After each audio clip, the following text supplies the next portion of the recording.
Sound tidak sama dengan suara.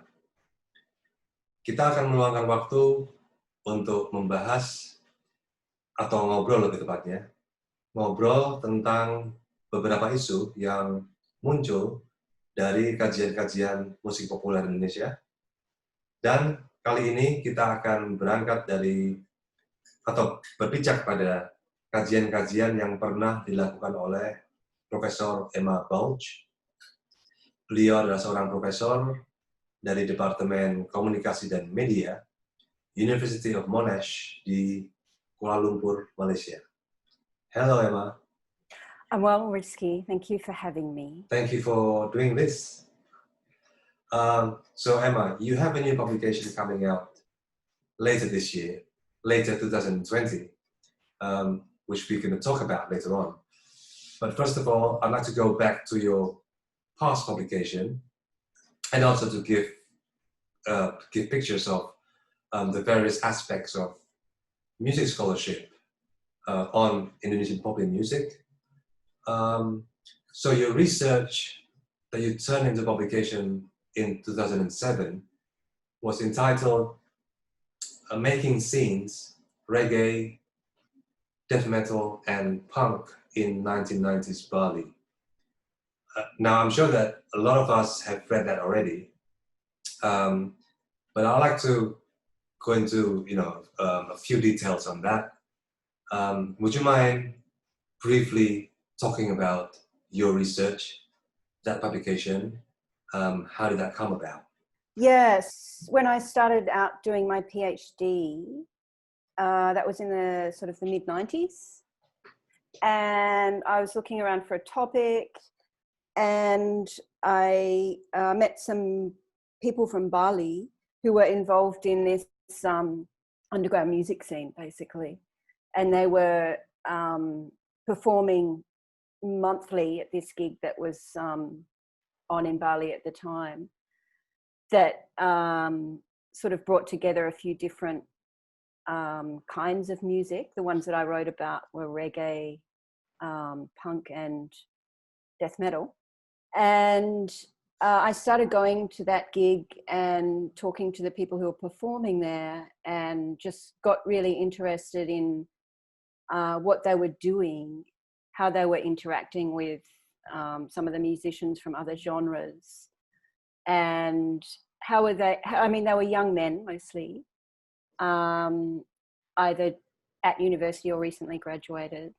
Right. So how they were incorporating some of this music into, what we might call dominant discourses of Balinese-ness. So how they were using this music to kind of critique the ideas that were around about what it meant to be a Balinese person.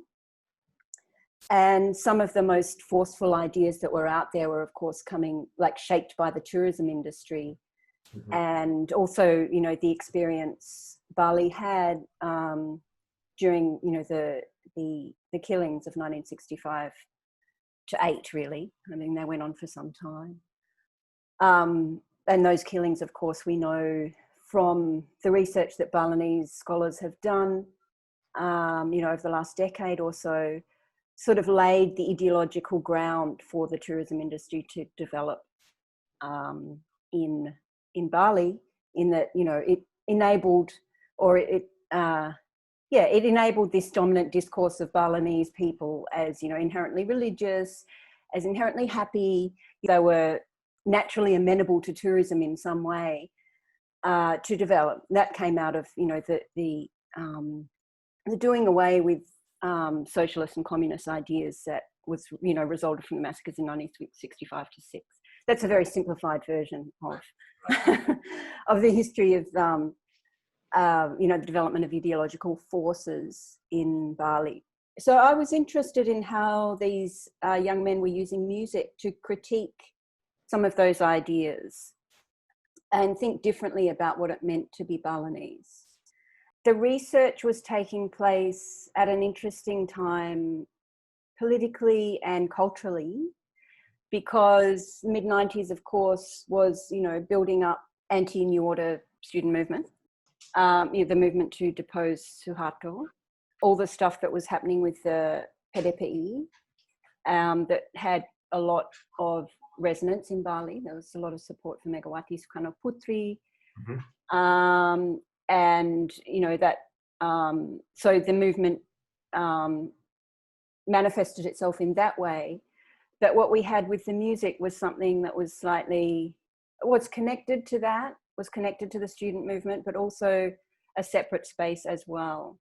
So young people who were not necessarily students or didn't necessarily identify as activists could use these kinds of music to identify with different ways of being that, you know, were not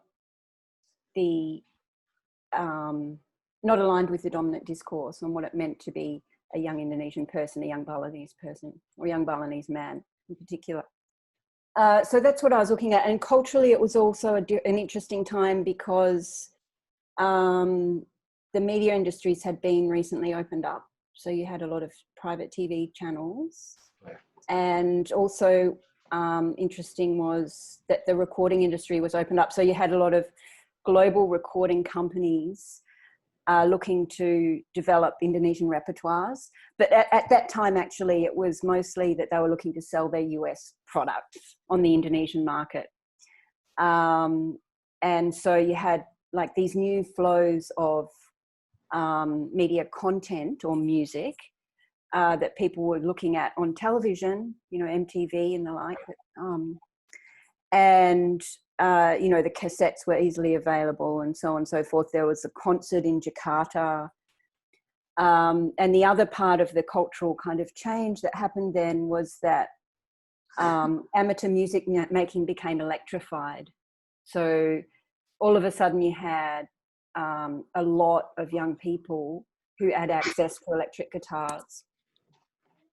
And, you know, that of course changed the way that music was being performed and also listened to, because, you know, once things become electrified, then you get, rather than just street side jams, you get concerts and you get different kinds of audiences and stuff. And that means, you know, that sort of change, and that's where the scenes build up and so on and so forth.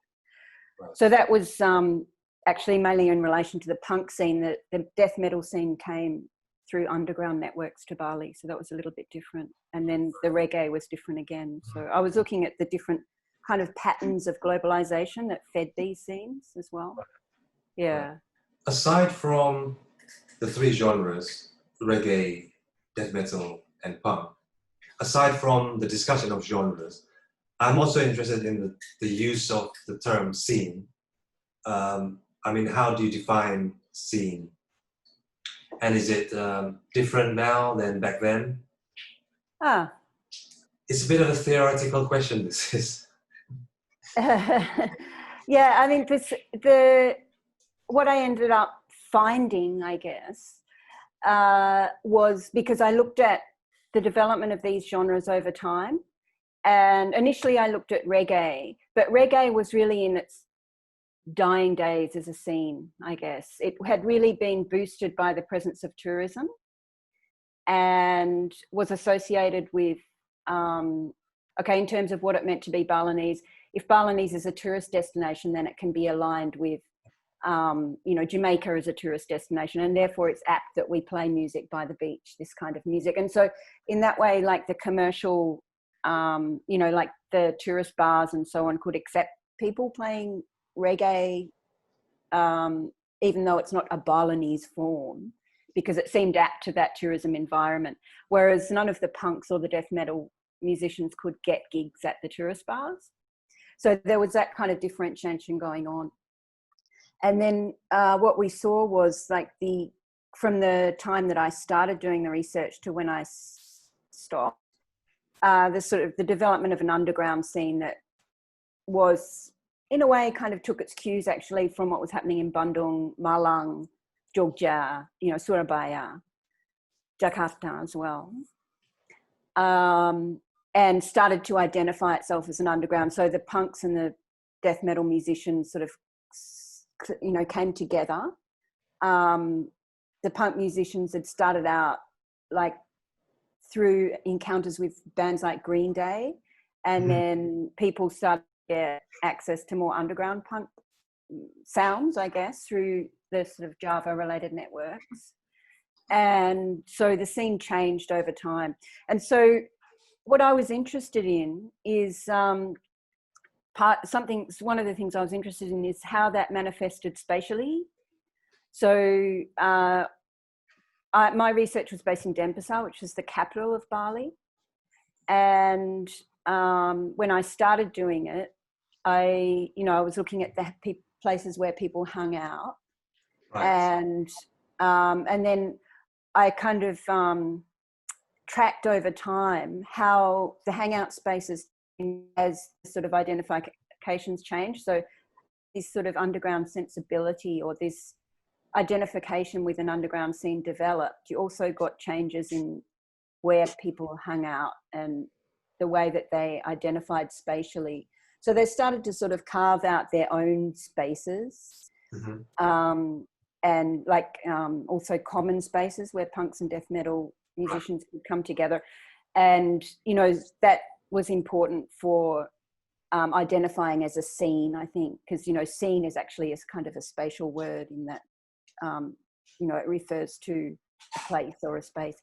So that was interesting. And then towards the end of when I was finishing up the research, they then sort of came back and into like distributed domestic spaces within Denpasar. So I'd interpreted that as not as a domestication, but an incorporation or a reconciliation of the underground identity with what it meant to be Balinese, because originally those two things had been so irreconcilable.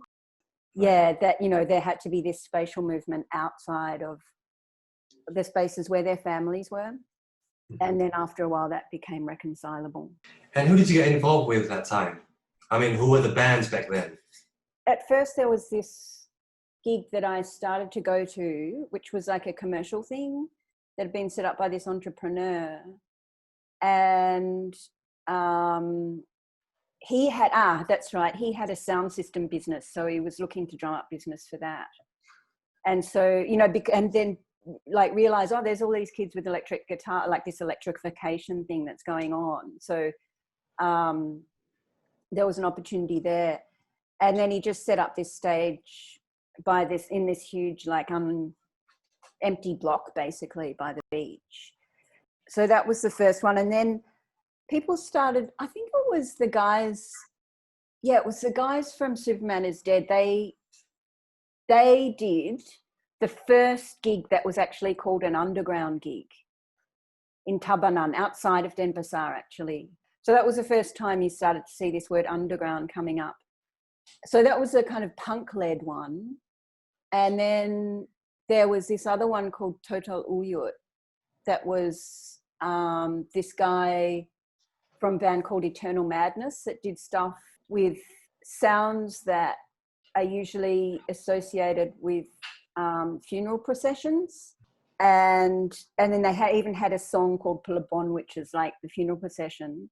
And so they were integrating Balinese-ness into death metal quite early on as well. And the sort of, the front runner of that band established this gig. And then that was the first time that some Javanese bands had been invited over. So then you see this kind of like, strengthening of the networks between Java and Bali. I think there was a band called Death Vomit that came from Jogja. Yeah. Oh, Jogja, is it? Yeah. And then there might have been Malang bands, maybe No Man's Land or something like that. Yeah, those are some of the names that constitute the underground scene. Another thing, in making scenes, you also looked into a music event called Jakarta Alternatif Pop Festival in 1996, JAPF or JAPF. What was the significance of that music event? Yeah, so that was kind of where a lot of these young punks were getting it was associated with the flows that were coming through from, the major labels that were looking to create market in Indonesia. And so then they brought out Beastie Boys, Sonic Youth, and what was the other one? Foo Fighters. Foo Fighters, yeah. And then they had these newly signed bands supporting as well. I think Netral and Pas maybe. Anyway, these newly signed Indonesian bands were supporting. So you could see that there was major labels were starting to develop Indonesian repertoires in this new kind of music, alternative music, right. So-called. I don't know if you may recall it, indie now, yeah. And then also creating a market for this new stuff. The significance of that was also a cultural change around discourses associated with heavy metal, punk, rock. So the analysis I did was just really based on reports. Right. Yeah, so compared with a Metallica concert where you had like, you know, riots or so-called riots, and a lot of people were arrested, and there were sort of these spectacular media images of like preman being associated with rock being associated with preman basically. And then what you get with Jap is a completely different set of images, which is like, this is tame, this is playful, you know, this is for middle class kids. And so, you know, there's a kind of, what is it? It's like a sort of a washing of the image of rock associated with the opening up of the industry to this global capital, if you like, and the creation of markets in Indonesia as well. It's interesting how rock has shifted from being associated with thugs to something less dangerous, I guess. But that was from your 2007 publication, Making Scenes. This year, you're going to have another publication coming out entitled Genre Publics. Would you mind telling us what the book is about?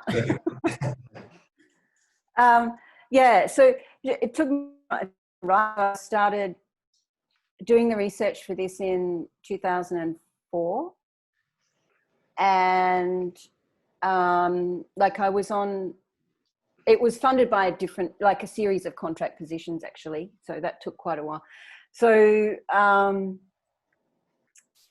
where I started was noticing the different ways that people were consuming music, and the different ways that, or the changes in the repertoires actually of the Jakarta-based major labels compared with when I did the research in the mid-90s. And I found a couple of things in terms of consumption was that, you know, everyday pop consumers were, you know, very happy to say that they only consume Indonesian pop music, pop Indonesia, I mean. Yeah. And didn't feel the need to prove their authenticity as consumers by, you know, citing Western bands, which was a bit different to what I found in the mid-90s, where people would always refer back to, oh, there's this Indonesian band and they're influenced by such and such. And it would be like, you know, this kind of idea that Indonesian bands were always derivative of sounds that were coming out of the global north or the west or whatever you want to call it. And so I found that discourse had changed a bit by the early, you know, 21st century, and people didn't or weren't really aware actually of what was going on with musical developments in the US and so on, because they were quite happy just to be following, you know, Indonesian pop developments. There was a lot going on there. And in terms of production also, you saw in the early 2000s this so-called boom in, you know, sales for Indonesian, actually mainly all-male rock groups were the main ones that had these extraordinary sales that had never been seen before. I think the you know, the highest cited sales that I came across when looking through the literature was like when God Bless released this Semut Hitam album, and it sold 400,000 copies, amazing. And now you had like people selling like 2 million copies, and that wasn't including all the pirated ones, which probably could have taken the number of, by I don't know how many. So you had this kind of like sort of flowing out, like flooding of the Indonesian public sphere with these pop Indonesia sounds, because the book is about genres. And when I was talking to industry people, they referred to it as the local music boom. So what I became interested in was, well, how is actually the local being defined in that context? What is the local? Because, I was aware, because I'd done this work on popular music, that actually what we're talking about is a specific kind of music. We're not talking about all Indonesian music, right? We're talking about pop. And I was also aware of the class connotations associated with pop Indonesia. So I became interested in sort of unpicking that a bit and thinking about, well, what are the implications? What does this tell us about how class is formed? And also about what we might call middle class cultural ascendance, I guess, in the context of the Reformasi period, or the 21st century. Why is it that people are comfortable with saying this is like the local music boom without any kind of qualification that it's a particular kind of music that is classed in particular ways? What does that say about class politics in the Reformasi period? And then I started to look at like the early 70s, I guess, the late 60s, early 70s, and what happened then. And I realized that popular music actually played a really important role in, what people might talk about as the ideological sort of turnaround that happened then. Sukarno, you had like a, very anti-colonial discourse and so on and so forth. And then all of a sudden, it was quite different. Being Indonesian was all about, development and, aligning with the US and all this sort of thing. You also had, at that time, we know from the existing scholarship, is the formation of a middle class. Existing scholarship tells us that middle class formed from this anti-communist sentiment and also from state development, right? Not from sort of like petty bourgeois industrialization, but from state development. And so it was really dependent on the state and therefore ineffectual. That's what political economists tell us. What we don't know, what we haven't seen in the scholarship so much, is work that looks at the changes in the media environment at that time and how that contributed to the formation of class, formations, basically. And so what I'm arguing is that if you put media change for like front and center of the story, you can build an argument that in fact the middle class emerged from changes in the media environment, the emergence of a press that addressed people as middle class. Publications like Temple are a great example of that. Previously, the press had addressed people as belonging to a political party. And of course, that didn't happen anymore after 65. And also the sanctioning of genres of music that also addressed people as belonging to middle class, and rock and pop Indonesia were key to that, particularly rock.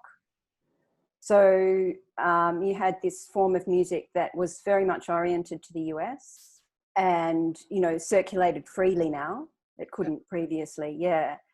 And you also had these publications that were addressing people as middle class. And so in order to see the convergence of those two strands of media change, I looked at a magazine called Aktuil. Yes. I think many of your viewers will know this magazine, and looked at how the address of readers in that publication can be analysed as, or can be understood as an address of readers as middle class. And that also changed over time. So it was really interesting in the early editions of Aktuil, there's heaps of Indonesian women in there. And yeah, I think this is like, I know there's somebody doing a lot of work on Dara Puspita, and Dara Puspita is a good example of this crossover between the sort of militarization of society and also rock. But what's also interesting, Aktuil, that you didn't see the military uniform a lot in Aktuil. So there was this distance. But in actual fact, there was a crossover between militarization and rock, because the military sponsored a lot of rock bands. And this is a part of the ideological change, right? The idea that, now we can have rock. New Order is actually really fun and new and this kind of thing. So Aktuil was implicated in that, but it was also separate in a way, especially as it developed, because you got a lot of these critical voices coming in, and also these sort of new literary styles. It was an important organ where a lot of experimental writers contributed, and people, I'm sure Remy Soulado had this experimental style, and he had like a poetry column and stuff like that. And some other writers, Yudhishthira Masardi, a few other people, lots of experimental writers. So you had this kind of like address of people, of middle-class people who were rock consumers, also being somehow critical and separate from the state, because they were critical of pop Indonesia. Mm-hmm. And so, this sense of separateness you could see develop in the address of the magazine, the way the magazine, spoke to its readers, I'm talking about. So there was a kind of a confluence between the discourse of rock and the discourse of a middle space somewhere between, the state and also the masses, because they didn't like Dangdut, of course. Yeah. So what I'm saying is that, you could argue that, in fact, the Indonesian middle class is a child of this media environment, just as much as you could argue that it was a child of the political economy, or, a structure, political economic structure. And that's why I use the term publics, because publics are virtual or imagined collectives that imagine themselves because they're all oriented to a single text, right? So Aktuil sort of like gave rise to this gathering of people who were able to understand that they were connected to one another because they all read Aktuil. So that's what I'm saying, is that popular music is actually key, not only to, the expression or the articulation of class, but to its actual formation. Without popular music, you don't get a middle class. Interesting. I just want to go back to, since you mentioned Aktuil, there was another music magazine that were popular in the 80s and the 90s. It's supposedly a music magazine, but it's actually a teen magazine, but it had strong musical features. I'm sure it provides a different perspective than what you already did with Aktuil, but how do you see Hi magazine? Hi, yeah. I didn't write about it so much in this book. It was important in the mid-90s. Yeah, it was. Because they had chords and stuff like that people used to rip out. Yeah. And then it would circulate in photocopies and all this kind of thing. And yeah, it had some pretty good writing in there as well that the kids seemed to like. Yeah, Hi was pretty important later, I think, in ushering in this new force of globalization. Of course, in the 70s, you got this kind of like consumer culture as well. And this is what's interesting about Aktuil, is that, you get all these clothes that people, and some people I talked to who were Aktuil readers, I said, well, what was rock to you? And they said, it was about wearing flared jeans. So like it, rather than the music, which is interesting as well, because you have these sort of materials coming in that, became associated with what it meant to be a rock fan. Mm-hmm. And also the posters, people were really interested in the posters, and they'd take them out and put them up on their wall. So it's also about material culture, not just about, right. These ideas. And, and also globalization, because you've got all these sort of like orienting to the West. And Hi, I think, was probably the later wave, when the music industry opened up. In the 70s, it was all piracy, right? Right. All these like established recording companies were just like, copy that, copy that.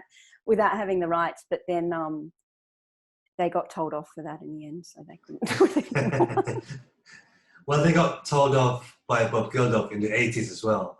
I think so. Yeah, I think that's what happened. I'm not sure of the details, but there's something connected to that. Yeah. Departing from the boom of local pop, one of the acts that was associated with that was Kangen Band. I'm not sure if this ties to this idea or this discussion of class, but definitely for aesthetics, they were regarded as kampungan, right? But how do you see Kangen Band? Yeah, so I mean, I just said before about how, you know, the rock was really important to the formation of the middle class, and part of that was being separate from the state, but also, of course, being separate from dangdut. And so, you know, I use these terms gedongan and kampungan. Gedongan, of course, you don't hear people actually associate as gedongan because it's in a way naturalized, I think. So, but kampungan is often a term of derision, and I think it's even mentioned in, I think Andrew's done some work on this too. Yeah, he has. Actuel. Yeah, I think Andrew, actually, I relied on some of his work. Actuel is a kind of, an organ for articulating some of these class distinctions, and marking, you know, dangdut as a lowly form, you know, the masses, vulgar, and so on and so forth. And so in that way, it's also, you know, you can see the media being centrally implicated in marking out these class divisions. And of course, dangdut proponents, you know, Roma, Rama, etc., have their own response to that, which is also interesting. So you get these kind of dynamics. But what's interesting about both rock and dangdut is that they didn't really get an airing on TVRI. And so, you know, in that way, both were sort of separate from the state. And so what my argument is in the book is that, you know, the question, as I said in the beginning, is, well, what is local? And I argue that these class divisions that were established in the 1970s through changes in the media environment actually kind of continue to haunt the way that people identify in the 21st century, you know, in the Reformasi period.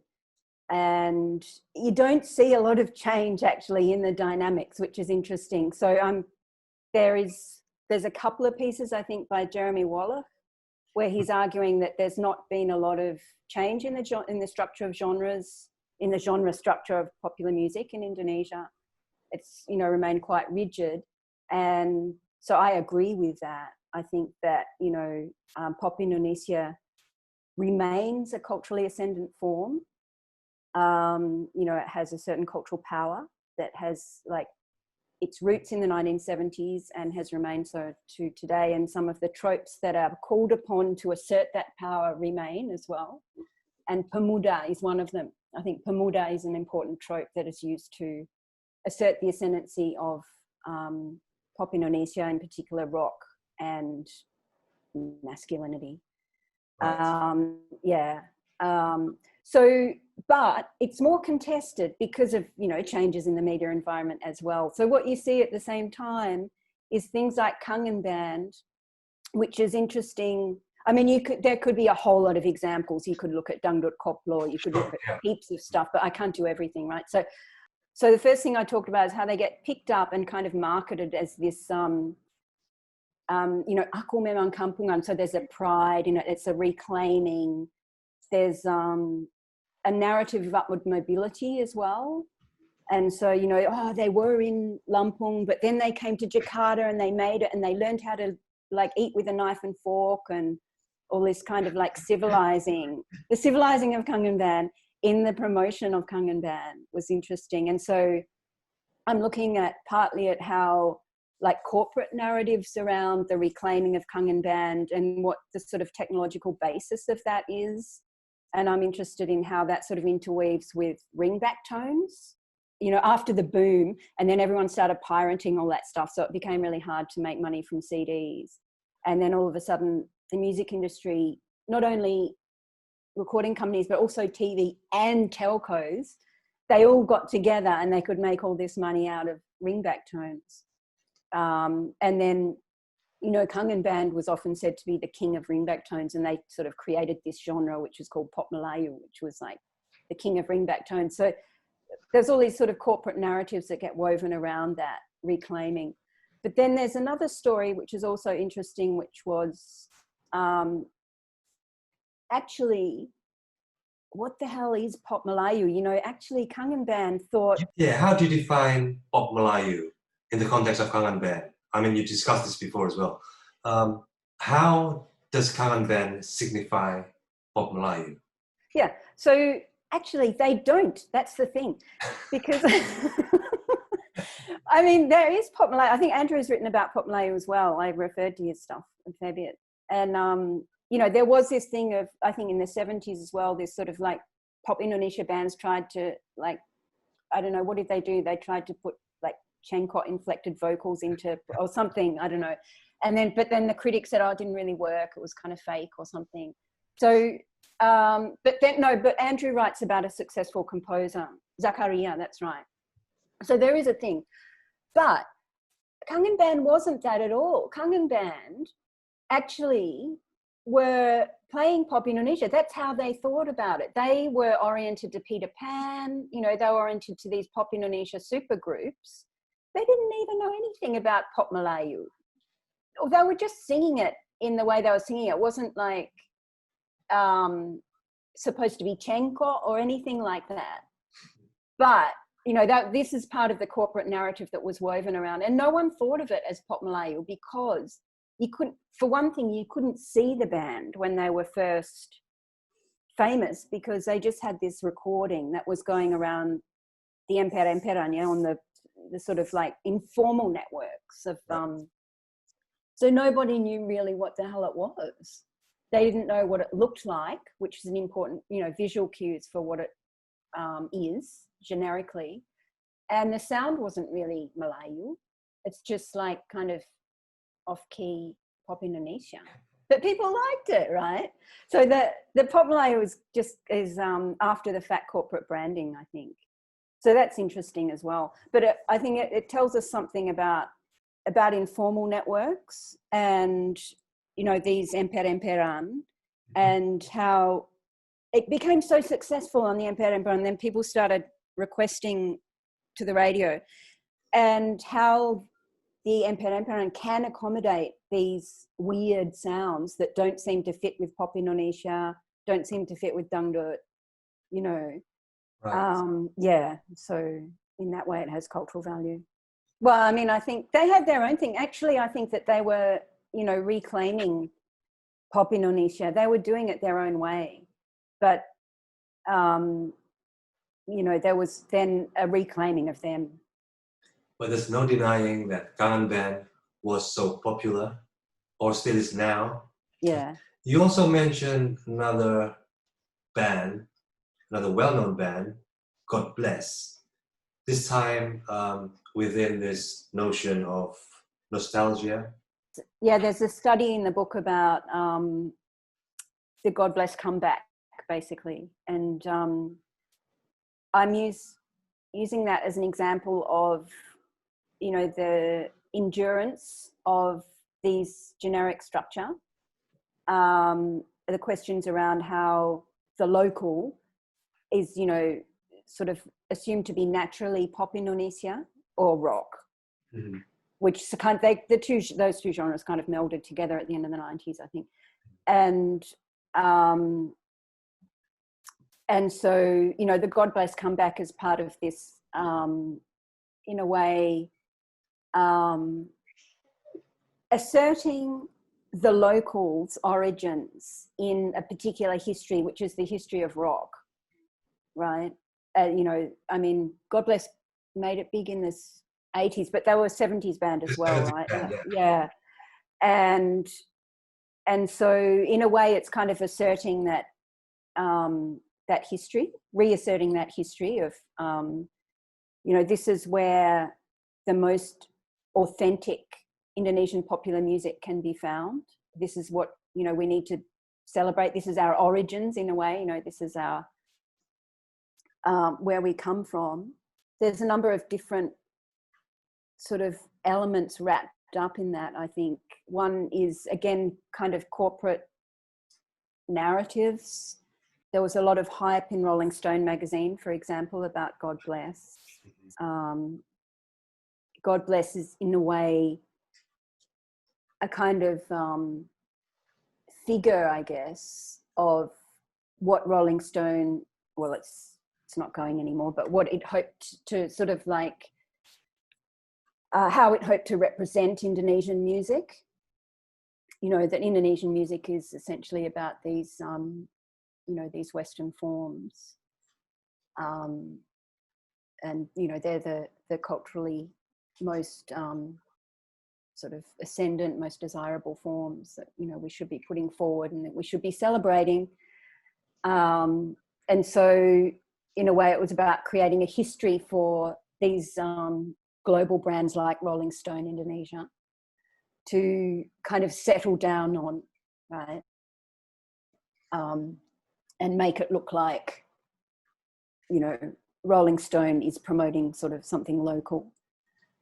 On the other hand, I think it's in a way troubling, you know, because as I've talked about just before, that history is tied up with a class politics and also a history of violence that, you know, precedes it. And the celebration of God Bless, I think, very much papers over that. You know, I use some of the work by a guy called Frederick Jamison, who talks about nostalgia, and he talks about how nostalgia kind of blocks reassessment of history. And I think that some of this kind of nostalgia that we see in the God Bless comeback is implicated in the blocking of reassessments that other scholars have talked about in different ways through reference to, what is it? It's reconciliation. What is it?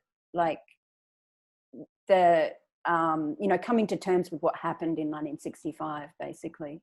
Well, we're not going to talk about everything from the book, but Emma, thank you very much for sharing, giving us insight on some of the interesting discussions from your upcoming publications, entitled Genre Publics, which will be out at the end of 2020. Terima kasih, Emma. Thank you. Demikian tadi bincang-bincang bersama Profesor Emma Baulch. Sampai jumpa. Pacarku, sayangilah aku seperti ku menyayangimu. Pacarku, cintailah aku seperti